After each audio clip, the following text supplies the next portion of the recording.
Good morning students, welcome to the next lecture of electronic measurements and instrumentation. My name is TSS Nagapavan Kumar and today we will discuss the concept of storage oscilloscope.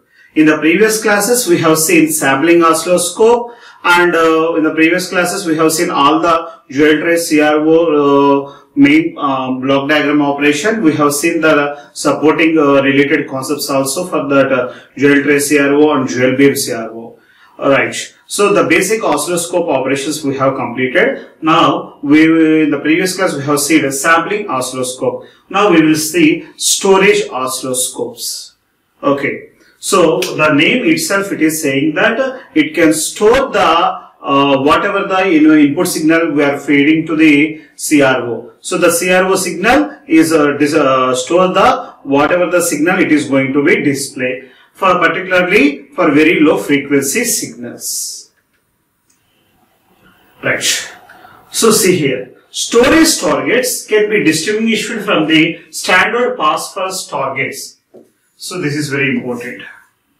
Actually, here the storage concept we are taking from the display section. So whenever the signal is going to be displayed, whenever the electron beam is reached the target, pass-first target, the targeted screen or viewing screen, then whenever it reaches the final screen, the electron beam, whenever reached to the final pass-first screen, at that place it will store the data. Okay, so here we have different types of storages. So the storage targets. So here the storage targets can be distinguished from the standard password targets by their ability to retain a waveform pattern for the long time, independent of phosphor resistances. Storage means we can store this data up to some time. Okay, it may be minutes or hours. Okay, more than that we cannot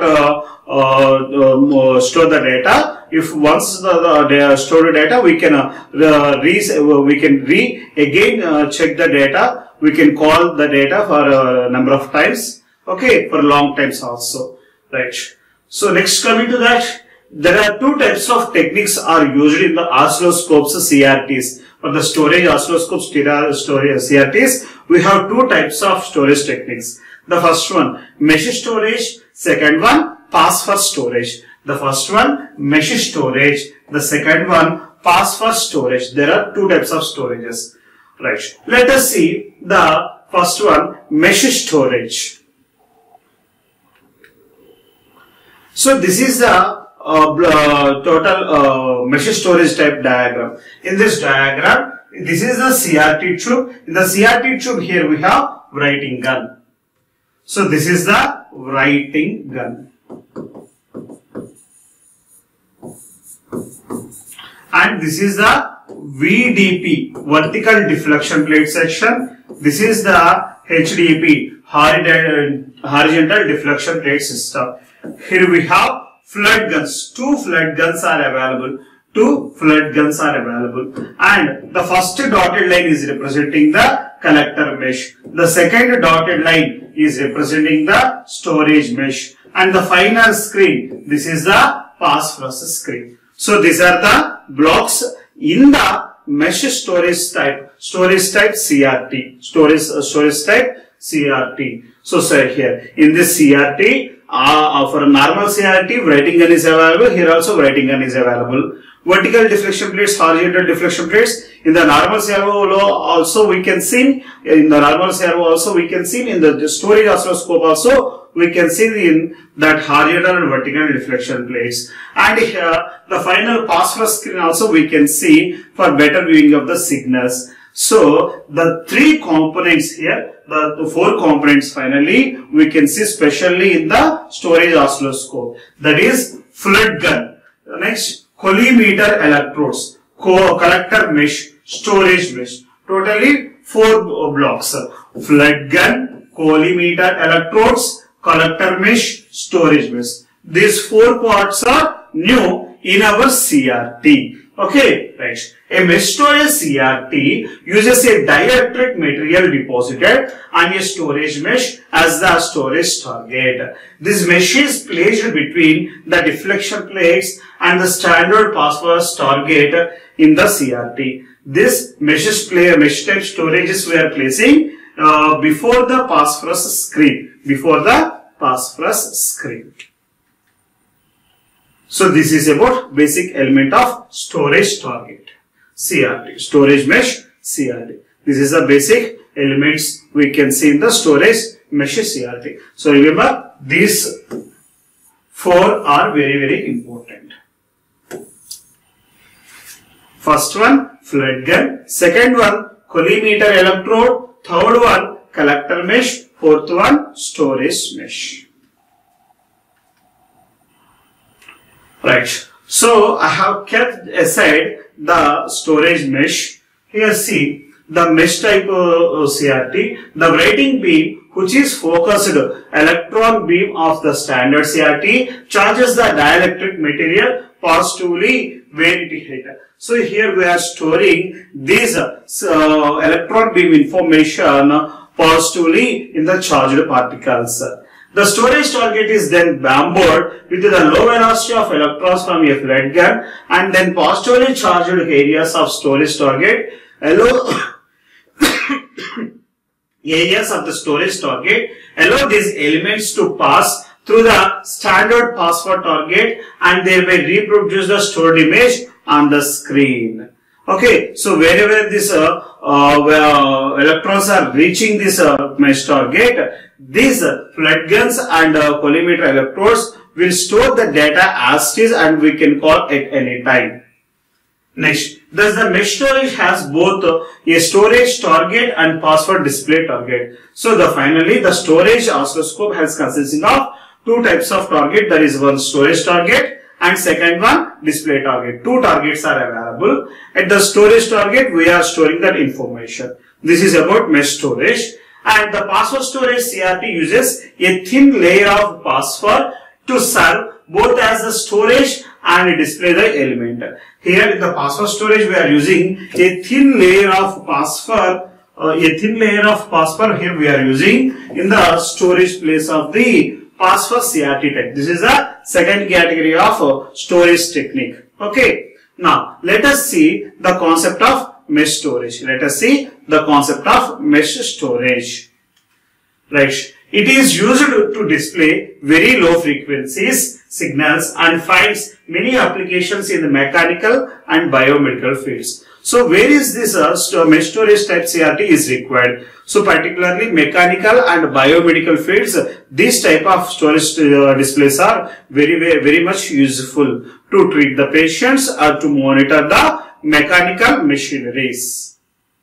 Next, the conventional scope has a display with a phosphor persistence ranging from a few microseconds to a few seconds. Okay, so microseconds to seconds we can see the signals in the normal oscilloscopes. More than that we cannot store the signals. These storage oscilloscopes help to store that information. The persistence can be increased to a few hours from few seconds. From seconds to hours we can store the signals. That means we cannot store the signals for years, for months. But we can store more amount of time. That means instead of seconds, we can see that signal in hours duration also. Right. Next, coming to a mesh storage CRT contains a dielectric material deposit on a storage mesh, a collector mesh, flood guns, and a collimator. In addition, all these elements in the standard CRT. I said these four parts we are adding additionally to the with compared to the standard CRT. With compared to the standard CRT, we have storage mesh, collector mesh, flood guns, and collimator electrodes. These four parts we are using additionally with compared to the normal CRT. Right. First, the storage target. The storage target, a thin deposition of a dielectric material such as magnesium fluoride, that is a magnesium fluoride contained material, thin type of layer we are using on storage mesh, and makes use of a property known as secondary emission. So here we are using a secondary emission type devices. The writing gun etches a positively charged pattern on the storage mesh or target by knocking off secondary emission electrons. Here we have the writing gun. The writing gun etches a positively charged pattern on the storage mesh or target by knocking off secondary emission electrons. So the electron guns, it will hit the screen and it will stores the information on the screen. Because of the excellent insulating property of the magnesium fluoride coating, the positively charged patterns remains exactly in the position where it is deposited. With the help of magnesium insulating property, magnesium fluoride coating property, we can store that electrons on the screen. We can store the electrons on the screen where they are deposited. In order to make a pattern visible, a special electron gun called flood gun is switched on. Normal electron gun, it will sends the electron beam to the viewing screen. But here, the flood gun, it will keeps the charge, it will keeps the positive charge up to some time on that screen. So, we will see that clearly in the coming slide. Right. So, this is the mesh storage step CRT. In the mesh storage CRT, the writing gun, it will emit the electron beam to the phosphorus screen. Right. After emitting that, the flood gun will start. What is the definition of flood gun? The flood gun, see here, in order to make a pattern visible, a special electron gun is used called flood gun. A special type of flood gun, flood gun is used to store that the patterns are very much visible to the users from seconds to hours. That means the storage part, it will take the flood gun. So whenever you require the stored information will be displayed with the help of these flood guns. So what these flood guns will do, these flood guns will store the displayed information, and whenever you require, at that time, they will release that electron positions. So first of all, see, the electron gun release the electrons, the negatively charged particles to the screen. So whenever the electrons are reaching to this storage target, when it will hit, they will, with the help of magnesium fluoride property, they will store as positive charge.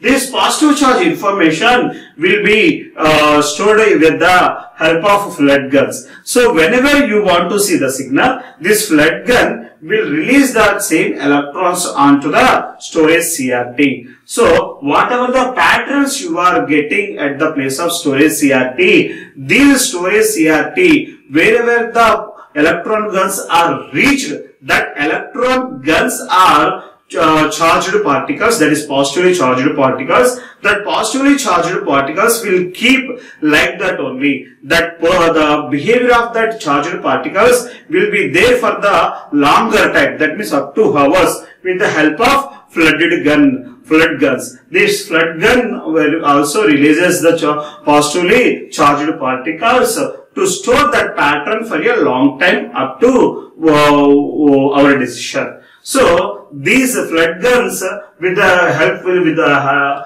collimator electrodes. So this collimator electrodes directs these flood gun charged particles towards storage CRT. This collimator pushes or accelerates these electrons or these charged particles to the mesh direction side. This collimator electrodes will help to accelerate in a particular direction towards the storage CRT side. Okay, right. The electron paths are adjusted by the collimator electrode. The electron paths are adjusted by the help of collimator electrodes, which constitutes a very low voltage electrostatic lens system to focus the electron beam, like in the above figure. So as per the above figure, we are focusing that electron beams in that particular direction with the help of collimator electrodes. With the help of collimator electrodes, that is very important one. Most of the electron guns are stopped and collected by the collector mesh. Most of the electron guns are stopped at the collector mesh and stored by the collector mesh. Only electrons near to the stored positive charge are pulled to the storage target. Wherever which are the electrons are very nearer to the storage target, they will be stored as a positive charge with the target, and the sufficient force of the phosphorus screen will be transferred to the viewing screen, and it will displace up to longer times. The CRT now display the signal and will remain visible as long as the flood guns operate. Up to the flood guns, up to which time the flood guns are operating, up to that time we can see the signal. So to erase that pattern, the storage means a negative voltage. It's very important. If you want to erase that stored image, you have to release the negatively charged particle. Actually, that waveform is stored with the positively charged particles. Whenever you are releasing negatively generated voltage applied to the mesh, automatically it will erase all the positive charge information and it will come to in the neutralized situation. When the neutralized situation is coming, it will erases all the data. So, see here, this is the total charged particle behavior. So, see here, this is the final our viewing screen. This is our final viewing screen. Okay, and this is the phosphorus material, and this is the storage surface. This is the part of storage surface, and here we have collimator electrodes. These are the collimated flood electrodes. Here above side we have electrode. Here electrons are available. These particles are moving in the direction of the storage surface. These are the positively charged electrons. So see here you can see the plus symbol. Here we have the negative symbols. So wherever the positively charged electrons will be available, these electrons will be stored like that only. And these negatively charged particles, wherever the negatively charged particles are available, there is no charge. It cannot store any information. It can store information. It can store information. So this is the display of charged pattern mesh. This is a mesh storage pattern. Okay. Right. Next. Right. So that is about the mesh storage concept, mesh storage, and how the screens are storing this information from millisecond and microseconds to hours. So this is a total storage oscilloscope. So this is a basic property. We have a lot of advanced techniques nowadays. Previously, when you are using the vacuum type based CRTs, in that CRTs, this is the principle. But all the CRTs are updated with the, most of the our CROs are updated with the LED screens, LCD screens. So this type of storage CRT concept is not available in the present days. These are the very olden days CRT machines. Okay, thank you.